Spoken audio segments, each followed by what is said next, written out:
Sekarang ini kita cuma wayaknya bagaimana kita merawat rumah tangga kita untuk bisa sampai ke surganya Allah Subhanahu wa taala.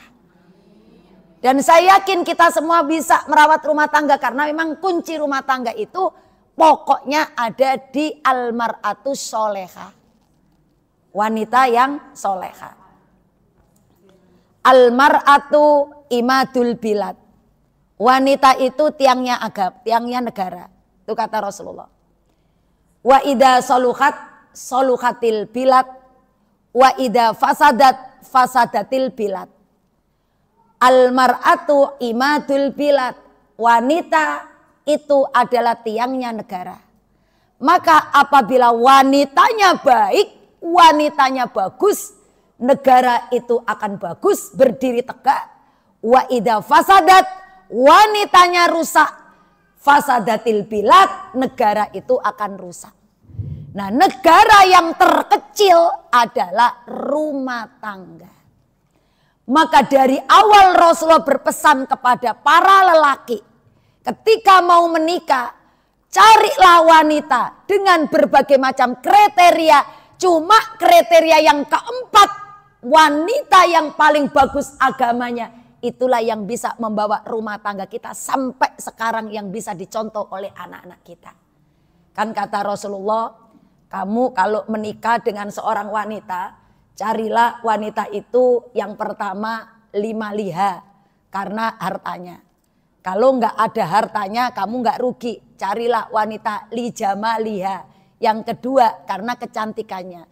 Kamu nggak dapat istri yang cantik pun nggak rugi. Cari yang ketiga, wali hasabiha, cari keturunan yang baik. Kamu nggak dapat keturunan pejabat atau keturunan yang dielu-elukan manusia di dunia pun nggak akan rugi. Yang keempat, walidiniha, carilah wanita yang paling bagus agamanya. Fatfar bidatidinik taribat yadak. Rumah tangga kamu akan penuh keberkahan jika wanita itu ngerti agama. Siapa dia? Kita. Kita ini Bu. Ayo siapa di antara kita suami kita yang sudah pensiun?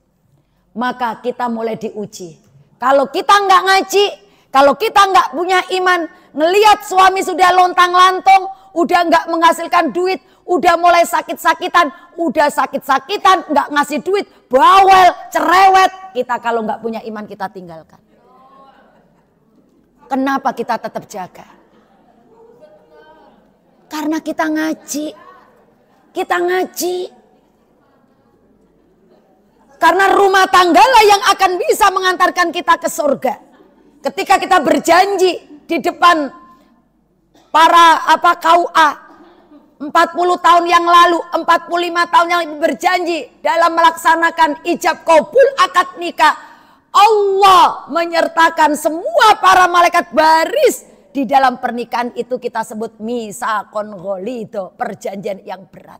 Makanya orang dulu kenapa awet menjaga pernikahannya? Karena orang dulu walaupun tidak ngaji sana sini, tapi orang dulu tidak kebanyakan gaya kayak orang sekarang.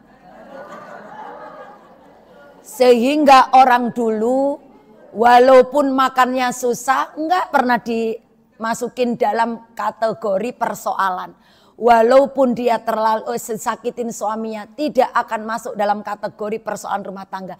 Ini Bu, rumah tangga sekarang yang bukan model kita, anak-anak kita.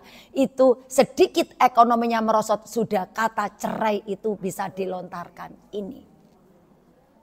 Maka peran wanita dalam rumah tangga, pertama kita itu menjadi istri. Istri itu wajib punya harga mati, harus setia. Kesetiaan istri itu didapat kalau kita wanita soleha. Dalam surat An-Nisa ayat 34, ibu apal, siapa sih wanita soleha? Jadi istri itu perannya menjaga kesetiaan. Dan kesetiaan itu yang telah diajarkan oleh Allah dan Rasulnya, sehingga dengan setia itu keluarganya Rasulullah dengan beristri Khadijah binti Khuwailid, kemudian beristri dengan Aisyah, dan Rasulullah pun tidak pernah yang namanya membentak perempuan, apalagi istrinya, pembantunya aja nggak pernah dibentak. Nah kita pun sebagai istri menjaga kesetiaan itu, maka kita wajib berbalut kesolehan kita sebagai seorang wanita.